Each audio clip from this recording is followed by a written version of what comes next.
Catching up with Sarah and Ginny, fueled by laughter and insights aplenty. Curiosity, connection, and learning that sticks. Real talk, real lives with practical tips. Welcome to Catching Up with Sarah and Ginny. Come on in.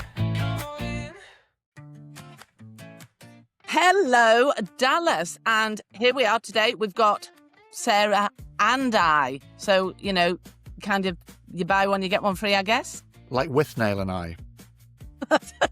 I mean, I don't know how I follow either of those things, but You could be the I in this situation. Thank you. Ginny, sorry. Welcome. It's nice to be here. Thanks for having me. It's raining outside. Sarah looks really beautifully lit. No, it's really stormy. I'm hoping my internet doesn't go off, and I'm hoping the lights don't go off either. We had a lot of power cuts last night. Yeah, I got Starlink because I'm in the middle of nowhere, so I've got Elon Musk flying above me. Keeping you Not connected. literally, that would be hideous. Well, I have to say, we've already had a conversation kind of about technology and about how well Sarah's lit. And I look like some sad little grey little cartoon compared to You Sarah. look terrific. You look terrific, Ginny. But again, as it's a podcast, we're just giving our people, if you do watch it, if you don't watch it, you can now get an image of what's here. How's Dallas lit then? What would you say? Pretty badly. And I help people sometimes with their lighting and stuff. But I do actually have some various lights and things. But I always think the best light is window light. But unfortunately, there's a massive black cloud outside. Well, there you go. But and also I don't know why my camera's only on 720 rather than 1080. Don't worry about changing your camera now, Dallas. I'm not going to change it. People can just go click to audio if they look at this, which is what I always do on podcasts. I sort of start watching and then I'm like, just click to audio. And I've got no idea what you're talking about. Those numbers mean nothing to me. But it's fine. It's fine. None of it is important. No, But, not Ginny. Right, go on, Ginny. Go with the first. So, Dallas, Yes. please introduce yourself. Tell us what you're up to at the moment. What am I up to at the moment? Well, I just I'm doing a podcast with you. It's how far back do you want to go? Yesterday? Just let us know. Introduce yourself. Let us know who you are and anything you'd like us to know about you. That's a broad question. Yeah. Well, I suppose I'm best known probably for being a science and technology presenter on television. I spent many years at the BBC Science Unit doing science programs like Bang Goes the Theory and lots of kind of rather nice documentary things about kind of how the world works was my beat at the BBC. Engineering, science, that kind of thing. So I did, Bang Goes the Theory, which was a family BBC One science show, which was a little bit like Tomorrow's World, I suppose. So I did that for a few years. And then sort of big, sort of epic documentary programs for BBC One, BBC Two, and then slightly more niche things on BBC Four.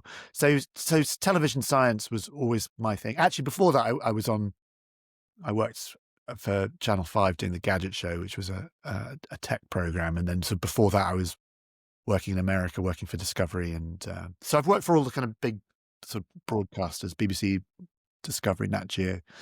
And I still do bits of telly and I write books. I've just finished a book, which is, it's always nice to say that because I hate writing. I don't hate it. I just, it's one of those, I just find it quite difficult. And I love having written. Yes. I love having the writing written. process. I go into a bit of a decline. We've both written books. We've both written books, and I actually likened it to pregnancy. I'm writing a book. It's all really exciting, and it's a bit of a secret. And then by the end of it, I'm like, just get this thing out. Get it out. Just get it done. I've had enough because it's kind of familiarity breeds contempt, doesn't it? I've read this. I've reread it. Now I've got to write it. Yeah. My pet hate in life, well, one of my pet hates is on social media where people kind of wang on about, I'm writing a book. Write the book, then tell me about the book. But That'll be me then, Dallas. just Keep it to yourself. Keep it to yourself. Write the book and then tell us about the book. Well, I try and keep saying that, Dallas, to make me carry on writing it because I'm in the process of Right. the Well, second one. actually, yeah, you're right. That's a much better idea because if you tell people you're writing, but then you have to actually write the book. And then people say, "How's the book coming on?" And as Yes. I'm actually writing a book about teaching writing, it's really interesting because it's like, yeah, I haven't actually written anything yet. But obviously, if you're from Routledge and you're out there, of course, I've written lots and I'm absolutely ready to get a draft to you. No problem. Wonderful. Dallas, that's huge. I mean, that's a wonderful career and all of the things that you've done so far. Is there anything particularly, next question, around a wow moment that's either within all of that or something which made you stop and think? We're collecting wow moments from lots of different people. Wow moments. It's a tough one actually. How do we sort of defining wow? There's been so. I mean, life is pretty wow. I mean, Absolutely. I Yep. mean, 5.5 billion years of the Earth existing, and then you're not alive for any of it, and then you have oh, there's me, and then so the whole life is pretty wow. It's pretty. We're. I think it was Richard Dawkins. I can't remember which book it was. He started. You're going to die, and that makes you the lucky one. You know, it's like that's pretty good. I mean, I've had lots of wow moments, sort of career wise, because I've been very lucky because I've traveled all around the world making programs about how the world works, and actually it's a little bit like a kind of big backstage pass of how the world works, and so having that access to people and places and things over the years and seeing how what keeps the whole show on the road has been really amazing actually. You know, the highlights, it's all been a highlight actually. I mean, certainly the TV, I love working in television. I love, you know, I love the process of making television. Very different to kind of writing books, you know, because television Nicer. you work with a group of people and it's fun and it's like joining the circus. It's running away joining the circus, and like what could be better than that? I did a series many years ago. Yeah, it was actually it was called Supersized Earth. We spent years just traveling around the world, going to the most extraordinary places, doing the most extraordinary things. That's Um, That would be a wow moment for me. and and so so that was pretty wow. That was pretty wow. Yeah, and I think that's wonderful. It's funny because now having a 10-year-old, well, my son, he's really into science. It's the one thing that gets him to want to read, want to explore, want to find Yeah. out how it work and Well, how that's the world it. works. Yeah, Yeah, well, that's it. I mean, that's the same with me. It's funny your son is 10 because it's really weird because there's a certain age group of people who grew up watching the programs that I was working on, who are all now kind of postdocs and, you know, finish their PhDs, but we're all kind of that kind of age, young when, you know, Bang Goes the Theory was a real family show. So people, you know, we had lots of young people, 10, 11, 12 watching that show, who then went on to do science. And actually the thing that I love the most is when those people get in touch. Doesn't happen that often, but when they do, it's like the reason I'm doing what I'm doing is because I watched that particular episode of Bang Goes the Theory, or I watched that documentary, and you know, and so that's really nice. inspiring. No, it's inspiring, and actually, it's that thing around. But it's. I mean, I do a lot of work around getting children reading. Kind of, how can we get reading for pleasure? What can we do? And Yeah, actually, it's around. I'm like, do you remember some of those great Dorling Kindersley books, like cross section books, or How the World Works, or any of those great? This is what we need to be getting more well, into the hands of our all the children. Yeah, that was me because I'm, you know, I'm quite old, 30.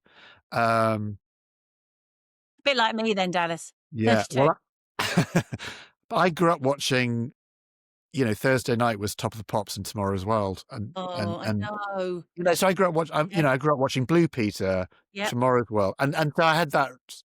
I'm not a scientist. I didn't want to become an academic at all. I'm not an academic. You know, I like making programs and writing books. But yeah, I grew up with that kind of wanting to know how the world works. I used to read sort of, well, I've got some here actually. Crikey, look, just things like World of Wonder magazine, Yes. you Yeah. know, and like Wow. Look and Learn Yeah. and stuff like that. Yeah.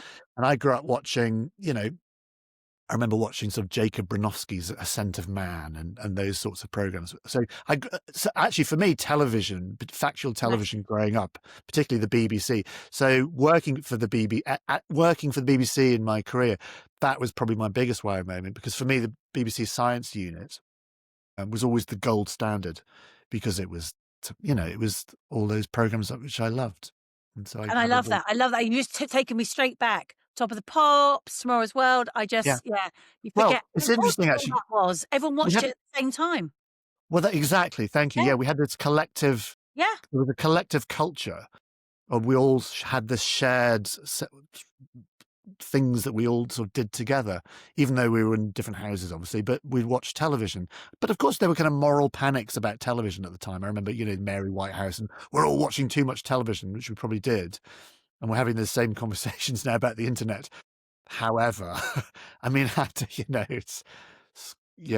It's just different as well. I think we said that, Ginny, as well, about how people be watching a box set, but they'll all be at different parts in the box set. So you can't even have that collective conversation around, yes, you might be watching Stranger Things, but you're all at different points of it. Whereas when it was on what was number one on Top of the Pops, everyone was like, oh, that's great.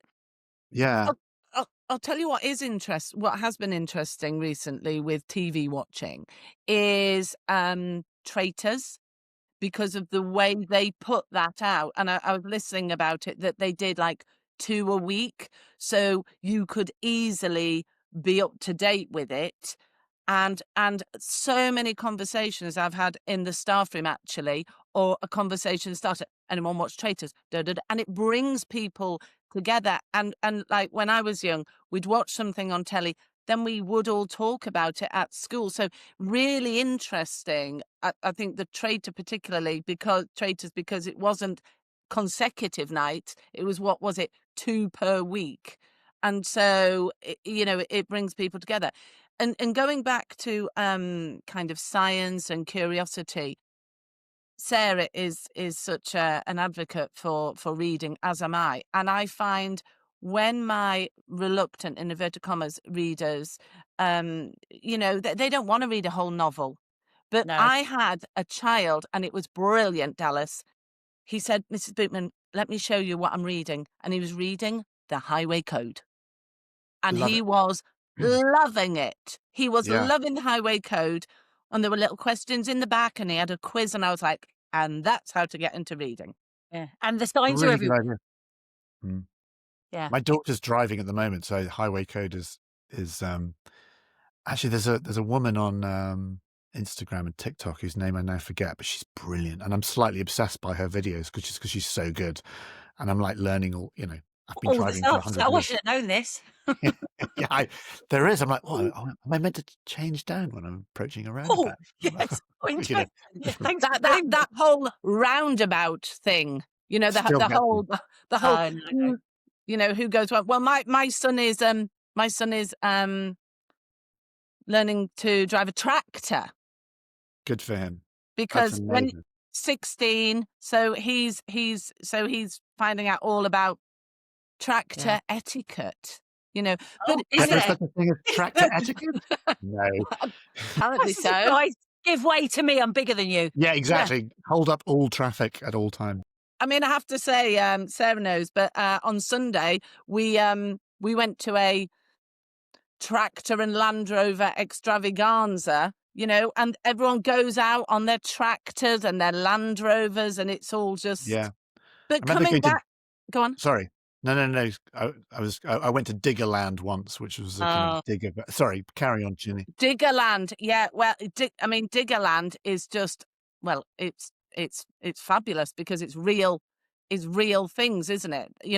They just get on, they do, and then it's doing things for a reason, isn't it? Getting back to literacy, Sarah. It's actually, do you know what? I'm going to read this because I want to find something out that is useful. I want to make something. Yeah, I want to make something, or I want to find out about something that works around me. My son started getting into fishing, and he's really interested in lots of stuff around actually how it all works and how the equipment works, but just loads of stuff around about the world and about not fishing with a PH, not like internet phishing for No, scams? no, actual fishing. But obviously, if my family are listening to this, that doesn't happen because they're Okay. vegetarians. So no, Can no, I no. just say what you said, Sarah, about, or Ginny, about coming together? Television still has those moments, things like Strictly and Well, Traitors, love, those big shows where everyone sort of comes. It's campfire. We Yes. still come around the campfire, Yes. but it is few and far between. The idea of curated television is kind of a dying thing, unfortunately. And it's funny because my career was kind of the end of that. I was still part of the old world of telly, pre social media, or well, there was social media, but it was not very what it is different. now. But Yeah. I don't know, kids. I mean, kids find out. You said that idea of reading things to get facts and working out how to do things. I mean, social media has that power to do that. Yeah, Those sort of absolutely. short films to this Yeah. is how things work, and My son showed me something on my phone last night on WhatsApp that you could hold the space bar and then it makes it like a mouse and the cursor will go anywhere on your message. And I said, "How do you know that?" "Oh, I watched a reel." And it's like, little facts of how you do something. He said, "Oh, I saw that on such and such or somebody else was yeah, doing." it And you're is like, easy to get. It's easy to get kind of, especially if you're of a particular generation, it's easy to get bewildered and fearful of things like social media, and it's like everything, it's good and bad. It's um, Yeah. although I noticed, I saw Australia and New Zealand have banned social media for under 16s, which is probably a good thing, I guess. yeah, I can yeah, understand the thinking behind it. yeah. It It's is a it's tricky really one. interesting. It's I saw that and they were saying the two sides are they're not going on until they're 16, but the other thing is a bit like Stranger Things, isn't it? There is a wall, you know. Yeah, at 60. I have to catch myself sometimes not being a kind of Grinch about social media, but I do think there is a problem. There's a really interesting book that came out many, many years ago by a guy, believe it or not, his name was Jerry Mander. Okay, but he wrote a book, and it was a sociology book called Four Arguments for the Elimination of Television. And it was talking about how television has a detrimental effect for all kinds of reasons. One of them, not least, is that it has a genuine hypnotic effect Yeah, where you become mesmerized because of moving images, in the way that you become mesmerized looking at a fire in your house. The flames, moving images just hypnotize us. And anyway, his point was that, and it's really interesting. I reread it recently, and all of his arguments are equally and if not more applicable to social media. It's a book I sort of recommend people should have a look at if you're and I mean, interested in that kind but of it thing. is. Well, no, it's interesting as well. I think my friend's a doctor, and she was saying that when children come into the surgery, they're so absorbed in their tablet or their phone or their thing they're watching, they don't even realise they're in a surgery or they're in at the doctor's or they're in it. So they're not even getting that opportunity to just experience that, build up the resilience to it, build up an understanding about stuff that's happening to them because and it is that kind of understanding of actually that's part of the whole package of learning about the world and we need to understand things around and if you've got that mesmerizing effect that's not going to be. I'm the same though. I'm I know, me find too. myself just staring at this bloody thing as well. I mean, it's not just kids. We're all guilty of it. We're all not present. We're not in the moment much of the time because we're The, too busy the, down a reel. yeah, there is Down a this reel, is that a thing? down the reel. There is this attachment that is often um talked about where children are adopted, that they may not have had the attachment in the early years, but they're actually now saying that there are attachment issues within homes because the caregiver has got their phone to their face, so young children aren't getting they're not getting the interaction with the parent. And I did a course about it, and I did a course, Dale. No, and they said go round and see how much adults are Yeah, interacting with their children when you are out shopping. And it was shocking. It was shocking the lost moments there were between adults and children. And it saddened me because there was a parent on their phone and the child tried to get their attention 3 times. was it me? No, it wasn't used there. And 3 times they were dismissed, and I just saw the child. Well.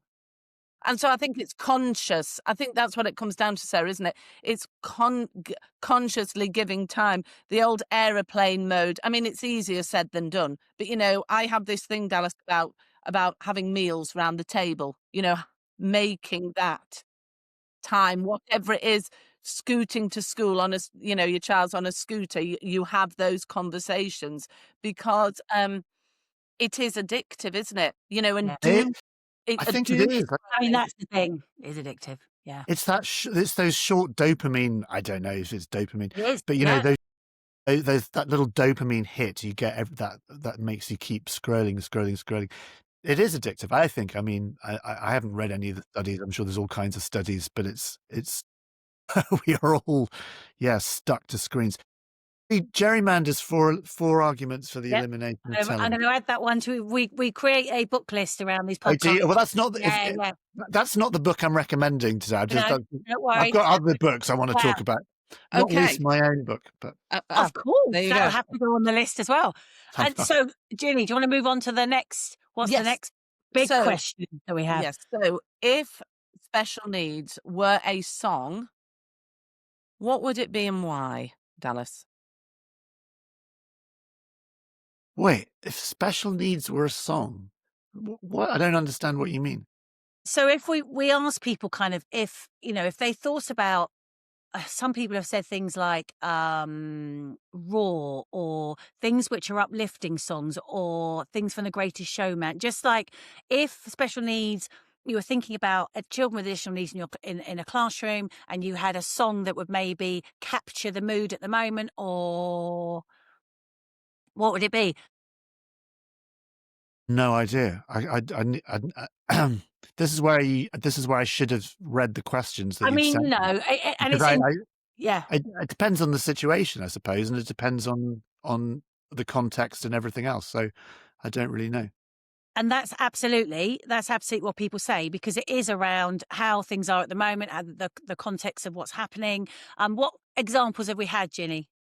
So, and I think it's really interesting because special needs nationally is in a very fragile state. It's in a very fragile state because we've been told that things are going to change, and they haven't. So we talk to Senkos, which I am, and if I'm doing a conference and I do a Mentimeter, I will get some people who will do it about money, lack of funding. They'll say, "I need $1." The song "I Need $1." Some I people, see. some people, if they've just come from a classroom and they've been energized, then they will have. I came in like a wrecking ball, or it absolutely depends the day somebody's had, the phone call somebody's had, Well, the email that they've had. So we have very energetic, and then we have some people who, hello darkness, my old friend. right. Yeah. Or we've had the funeral march. So right. it's it's a kind of, or to This Is Me from The Greatest Showman. So it's just, what it's enabled us to do is just get people to think around what it means to them. So we've had quite a kind of different people give very different ideas. Yeah. I don't know. I suppose because I'm not working in education every day, so I probably. What's your favourite song? What's yours? What's my favorite song? I don't have a favorite song. I mean, music is my life. I don't have a favorite song. If I was like, when 10-year-olds like have favorite colors and favorite this, that, and the other, I just don't. I'm a 30-year-old man. I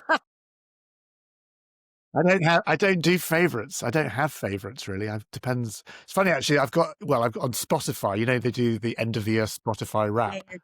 Yeah, rap. They do your wrap up of the list. Yeah. And they give you like, what's your listening age? Did you get one of these this year? Did you ever? My listening age was 78. I was like, holy crap, Jesus. It's great. I love that. Oh, I'm going to Really? some training. Yeah, that's really good. I like that. I tell you what. I'm doing. I've been so, every so often I sort of revisit sort of loves of my life and musically, and I've been listening to Revolver a lot. which is the best Beatles album. And so I've been just absolutely hammering Revolver again and again. Particularly, Just thinking, we had a couple of Beatles songs, didn't we? Help. well, yeah, I tell you, Here, There, and Everywhere, which was I read somewhere that it was the only song that John Lennon commended Paul McCartney on writing. It was the only song they were. I think they were quite not bitter rivals. They were songwriting rivals, and that was the one. I was like, actually, that's pretty good, and it is an amazing song. Well, there you go. There's a good one. See, Here, There, and Everywhere. Here, There, and Everywhere. It might be the best song ever written. And we will add that to the list. Do I have a favourite song? No. But today, that's my favourite song. Tomorrow, it'll be something else. Actually, my daughter is a music nut. She's 19. And she's an absolute... And so we sort of just communicate by sending each other Spotify links to things. And she sends really obscure things. Actually, funnily enough, my son who's 22, we kind of grew up listening to Ivor Cutler. Ivor Cutler was, if you don't know who Ivor Cutler is, he was a sort of Scottish poet, musician who was hilarious and brilliant and incredible and no longer with us anymore. But there's an album called Dandruff, and it's a very funny collection of songs. Funny but beautiful and extraordinary and bizarre. And we grew up, my kids grew up because I was obsessed by Ivor Cutler and Dandruff. And I bought him I found a beautifully preserved vinyl copy of it. It's from 1970 something. And I bought him a record player to go with it for his birthday. So he now has one record and a record player. Oh, so there you go. What's my favourite song? And Ivor Cutler? I don't know. All kinds of things. I know. I'm loving all of that. I'm also loving the fact that you've got a record player, because I've still got some records upstairs. So I never stopped buying records. This idea that kind of, oh yeah, you buy records. It's not like a hipster thing. They're wonderful. I grew up buying records and I never stopped. I just keep, so. Oh, love it. I mean, it is partly a hipster thing. I love all of that. The new thing the National Literacy Trust their recent figures are saying that children, the texts that they're reading the most now are song lyrics. So young people, it's like 66% of material they're interacting with is song lyrics. That's not a bad thing. I know, smash hits. I love my smash hits. My daughter is obsessed, and she's 19. She's obsessed with the Smiths, as am I. I grew up with the Smiths. And actually, I mean, I'll put those 3 Smiths albums up with the Beatles. They're that good. They are quite, and not least because of Morrissey's lyrics are just extraordinary. Well, I never kind of got into kind of post-Smith Morrissey, but he's a bit of he's an odd one. But I love the Smiths, and those lyrics are just terrific. Well, that's it. As storytellers, yes, we song lyrics and poetry, and it's all part of the same thing.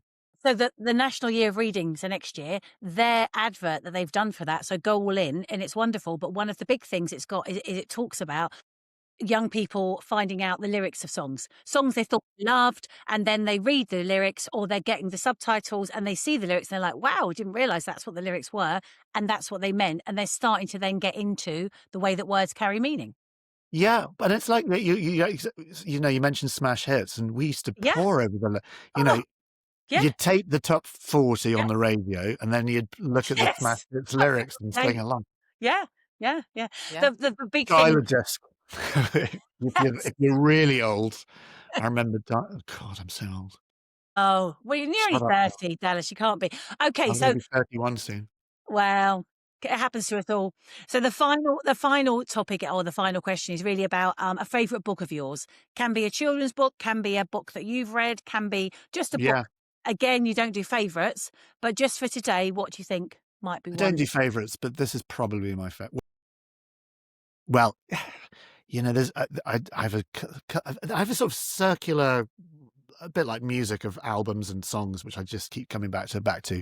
If it was a novel, I'd probably say Rebecca by Daphne du Maurier, or maybe 1984 by George. I don't know. There's a whole collection of, or Crime and Punishment, actually, Dostoevsky, I think might be the greatest novel. But there's a book which I keep coming back to, and it's called The Worst Journey in the World. and it's by absolutely Cherry Garrard, who was a polar explorer, and he was on Scott's infamous, South Pole Right. back Yeah. in the day, when was it? 1910? I forget the date actually. The book is about that thick. I mean, it's a tome. We tend to think of the Scott expedition as where he went to the South Pole, and when he got there, Amundsen had already been there and he was beaten to the South Pole. And everyone knows the story of Scott of the Antarctic. But they were there, for 3 years doing science. Wow. That's why they were there.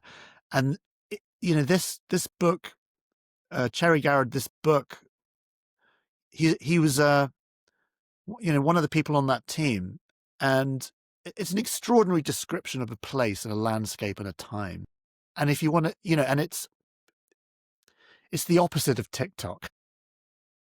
You have to read it. It took me about 10 years to kind of get into it. It takes some effort, but the rewards of reading this book are extraordinary because you are there with him. His writing is absolutely beautiful and gripping. And there's a third of the book called The Winter's Journey, and it's the middle third of the book. So you kind of get to this point, and it's this description of, the Natural History Museum in London said, listen, we want you to go off and find a penguin's egg, because we're interested in the sort of development, the embryonic development of penguins. There's this bit of science we're not quite sure about. If we get the egg at this particular time, we'll be able to learn all about this and blah, blah, blah.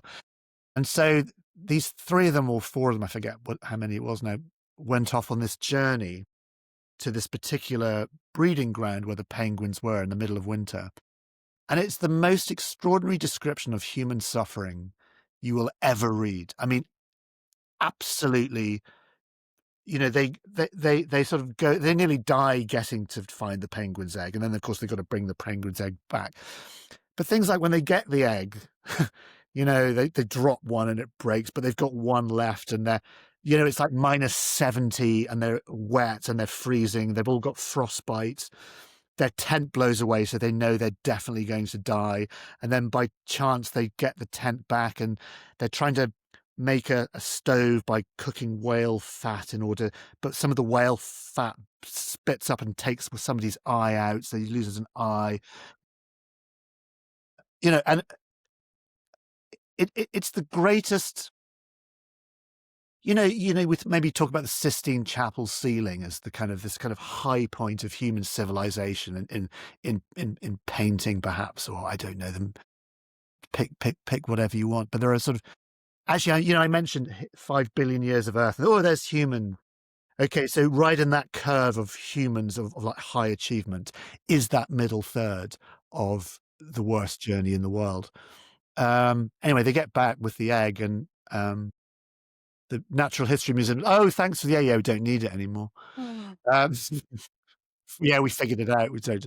Anyway, but that's kind of. But I get people to read. I urge people to read this book. It's about what it is to be a human and what it is to do anything and why. What's the point of anything? And yeah. That's all I'll say. I think it's.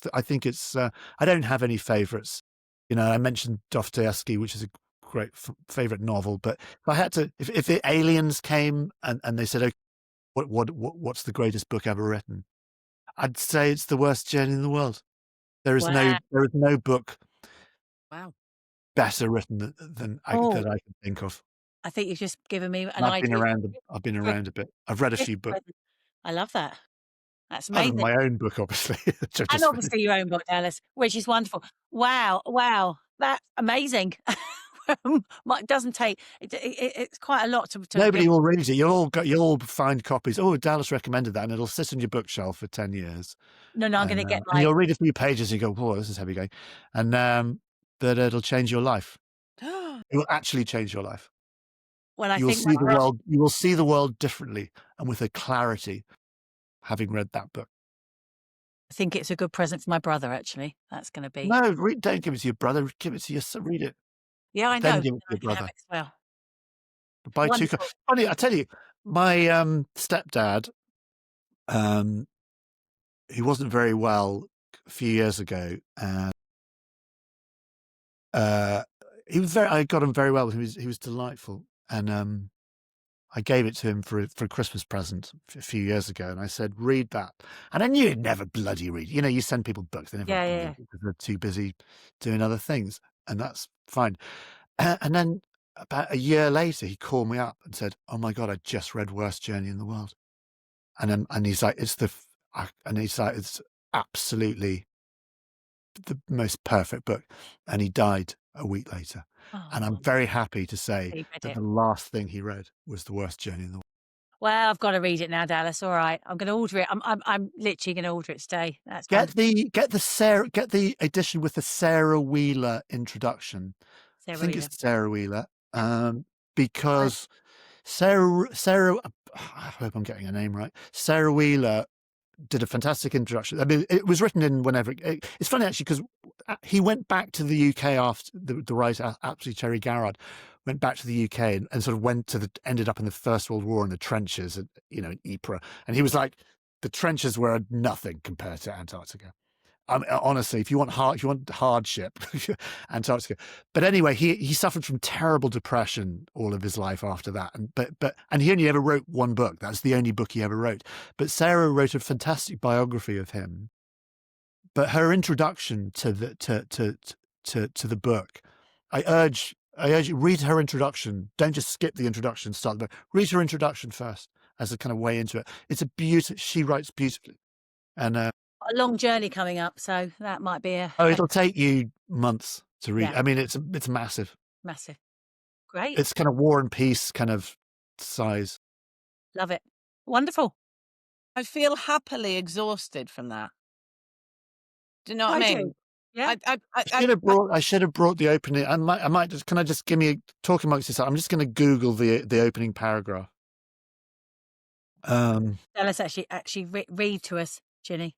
I love that. I didn't know you were going to ask, but I would have brought.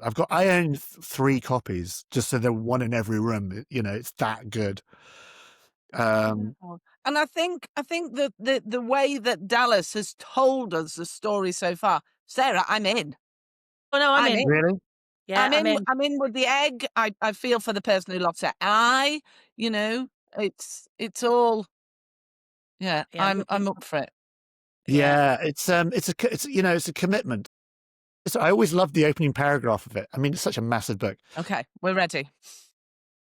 Polar exploration is at once the cleanest and most isolated way of having a bad time which has ever been devised. It's the only form of adventure in which you put on your clothes at Michaelmas and keep them on until Christmas, and, save for a layer of the natural grease of the body, find them as clean as though they were new. It is more lonely than London, more secluded than any monastery, and the post comes but once a year. As men will compare the hardships of France, Palestine, or Mesopotamia, so it would be interesting to contrast the rival claims of the Antarctic as a medium of discomfort. A member of Campbell's party tells me that the trenches at Ypres were a comparative picnic, but until somebody can evolve a standard of endurance, I am unable to see how it can be done. Take it all in all, I do not believe anybody on Earth has had a worse time than an emperor penguin. He writes with a great wit and a great flair. And actually, the very end, when he's talking about Scott and, the famous scene of Oates dying in the tent and everything else, we sort of tend to overlook Scott now in favour of Shackleton when we talk about Antarctica. Shackleton's become the sort of favourite, and Scott is a little bit less so. But as a description of friendship, of doing the right thing, of leadership, of all these things, of why we do science, why we do anything, what is the point of being a human, then there is no greater monument to that West Journey. I'm in, Ginny. There you go. What a wonderful way to end as well, Ginny. I love it.